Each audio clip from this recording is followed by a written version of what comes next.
Hoje, em Minuto de Direito Administrativo, nós vamos falar sobre os princípios da administração pública, conceitos e características.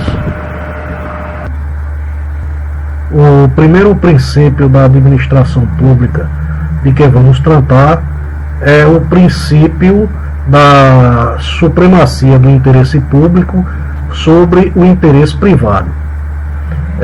O princípio da supremacia do interesse público sobre o interesse privado é um dos principais princípios da administração pública. E do que se trata o princípio da supremacia do interesse público sobre o interesse privado? O princípio da supremacia do interesse público sobre o interesse particular tem como corolário a invocação de dois aspectos. O primeiro consiste em um comando do legislador e ao administrador que deve ter como principal paradigma o atendimento do interesse público. E o segundo consiste em que, havendo um interesse público e um interesse particular, há a prevalência do interesse público sobre o interesse particular. Como exemplo, nós citamos aqui o artigo 5º, inciso 22, inciso 23 e inciso 14 da Carta Magna da Constituição da República Federativa do Brasil, que segundo os quais garante-se a propriedade, mas somente quando ela atende a sua função social, sob pena de, em não cumprindo, haverá desapropriação. Por exemplo,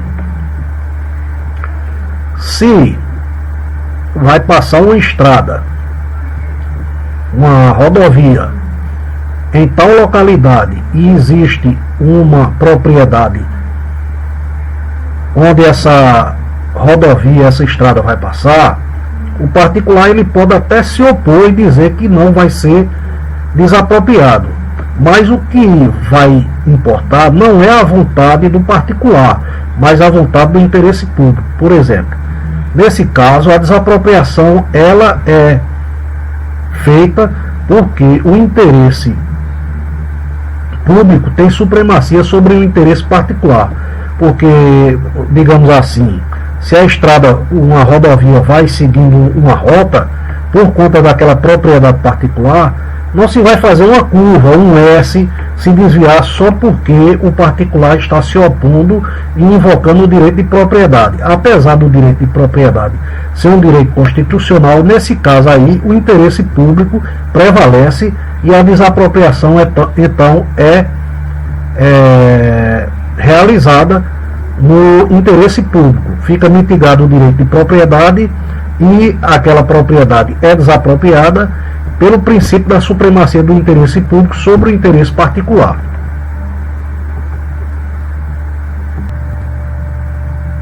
Outro princípio da administração pública de suma importância é o princípio da indisponibilidade do interesse público.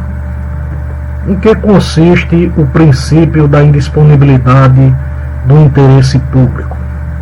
O princípio da indisponibilidade do interesse público, de acordo com esse princípio, o interesse público não pode ser colocado ao administrador como algo do qual ele possa dispor de forma particular. Pelo princípio da indisponibilidade do interesse público, os bens públicos eles são indisponíveis, são colocados com indisponibilidade para que o administrador público não faça uso particular e não use os bens públicos como bens particulares. Outro princípio da administração pública muito importante é o princípio da legalidade. Em que consiste o princípio da legalidade? O princípio da legalidade pode ser sintetizado pelo fato de que, enquanto na administração privada é possível fazer tudo aquilo que a lei não proíbe, na administração pública só é possível fazer o que... Pelo princípio da legalidade, a vontade do administrador é vinculada à lei. Ele só pode fazer aquilo que está determinado nos limites da lei. Enquanto que na vontade do particular, ele pode fazer tudo que não esteja proibido na lei. Tudo que não está proibido na lei é permitido. Enquanto na administração privada o particular pode fazer tudo aquilo que a lei não proíbe, na administração pública o administrador público só pode fazer aquilo que a lei permite. É exatamente o contrário.